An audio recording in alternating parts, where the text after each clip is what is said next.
you aware of any medical studies done on sexual alchemy? Not in the United States, but in China they have a number of studies at their universities in energy medicine and longevity, but unfortunately not in the United States that I'm aware of. Yeah, well, I'm kind of reminded of, are you familiar with Dr. Carl Simonton? No, I'm not. He wrote the book Getting Well Again. He was the first physician, he's a radiological oncologist who did the research on visualization and cancer healing, and now there's like 22 studies, and 18 of the 22 studies shows visualization helps fight cancer. Yes. So I'm dropping a seed here. Maybe you two, because you're both medical professionals, will start doing the research. You know, be the first. Yeah, that's a very good idea. Yeah. Yes. And so, if you were to do some research, what would you look into? What are some of the benefits you would hope to uncover through your research? Yeah, I think for the man, what is foremost, I think, on most men's mind as they get older is the loss of potency. In other words, the loss of the erection during sex. Either it becomes weaker with time, or they lose the ability altogether.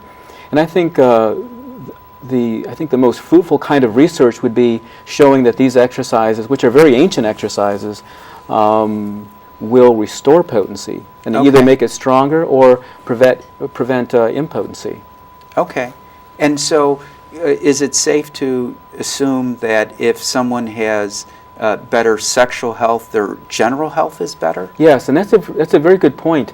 I think with a general understanding among the public as well as modern medical doctors is that the sexual energy is lost, the potency is lost because of the aging, but it's really the opposite, that the aging occurs because of the loss of the energy.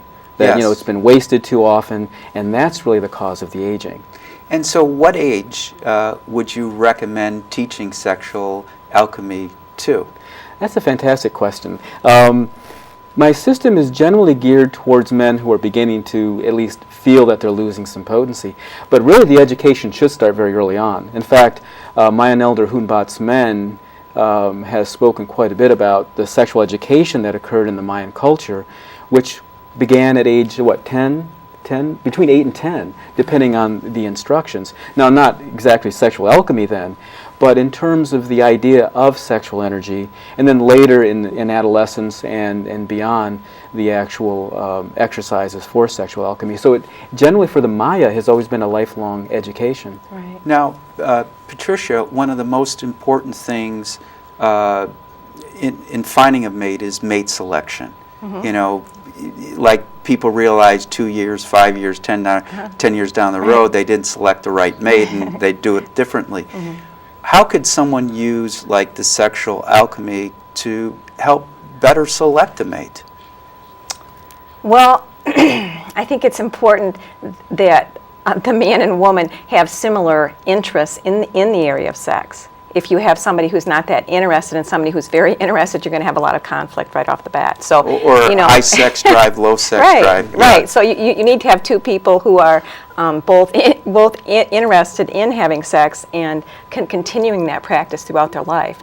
And it's just the same as I have family members who very early on start talking about, well, I'm just getting old, well, I'm just getting old, well, I'm just getting old. And they have that in their thought process all the time, and there's no movement to do anything about it. I can share incredible secrets with them that would take them, with the rejuvenation exercise, it'd take them 5 minutes twice a day. And what I get back is, it's too hard. Yeah. And I can't understand how you could let yourself just go like that and have that decision, but it's a decision that they're making. So you have to have people who are interested in having a high sexual power, having an incredible life, having incredible energy, Well, and the exercise, those 5 minutes a day exercise, I would characterize it as self-care. Right. And, Absolutely. And Absolutely. people, they'll wash their hair, they'll brush their teeth, but most people, that's the extent of it. Right. And so caring about yourself, that's self-care, caring about yourself enough to want to continue to be the incredible person that, you came in here as. Now, is your workshops only for couples, or can anybody take your workshops? No, anyone can take it. You know, anyone can take it, and there are things a person can certainly do, absolutely, to work with their sexual energy if they're not in a relationship. There's no question about that.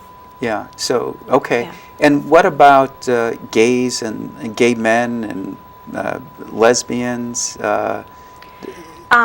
I really haven't worked that much in that area, so I don't really have really good answers for that. But they have sexual energy. They have sexual energy, absolutely. And you know, I work with gay adolescents all the time in my normal psychiatric work, so I'm very comfortable in that area. But we just really haven't been. That hasn't come up as part of teaching this practice presently. Okay. Now, can people benefit from sexual alchemy if they only want to enjoy sex? Yes. And one thing that I will say about, as far as gay men, now gay men can certainly benefit from not wasting the sexual energy. Now, sexual alchemy, because of the sexual polarity, has been taught with man and woman. So there may be teachings that involve gay couples as well that we're just not aware of. Right. But gay men can certainly benefit from cultivating their energy. But sex was meant to be enjoyed. There's obviously a lot of pleasure, but with the sexual alchemy, that pleasure is actually amplified without wasting the energy. So instead of, especially with men, feeling tired and spent after sex, or in fact, they're invigorated. And not only have they really enjoyed themselves, and the couple enjoyed itself, men are invigorated. Now, aren't endorphins released during sex? So it creates pleasurable hormones? I'm sure they are. There's not a whole lot of research that has been done in that area. Masterson and a couple of groups a long time ago did some, but not recently. But yes, there is a science and there is a chemistry to it, and we don't really get into that so much. But we're really teaching the mechanics and helping the couple really enjoy sex, so that it's not a laboratory type of exercise that people are struggling to do sexual alchemy. In fact, it amplifies the pleasure. Now, do you ever work with any couples counselors? Yeah, absolutely. And you want to explain, what the counselors report, or what I mean by that? Do couples counselors refer? I see what you're saying. Okay. That hasn't happened specifically, so I can't really address that specifically. But certainly, it's being able to work with a couple who is having any kind of problem in their relationship, working with their sexual practices, understanding where the problems are in their relationship, is hugely rewarding. So there's always things going on there, and that's why it's so important to get to know people and find out what are they struggling with. What is the struggle in the relationship that's causing the problem to begin with? Because a lot of thing is related to energy. Everything's about give and take of energy. I've got to cut you there. Go ahead. For more information about Patricia and Dr. Cardona, stay tuned to the credits at the end. Until next time, wish you good health, good spirits, and good fortune. Thank you, Patricia. Thank you. Thank you, Dr. Yeah, thank you very much. Thank you. Thank you. Yeah.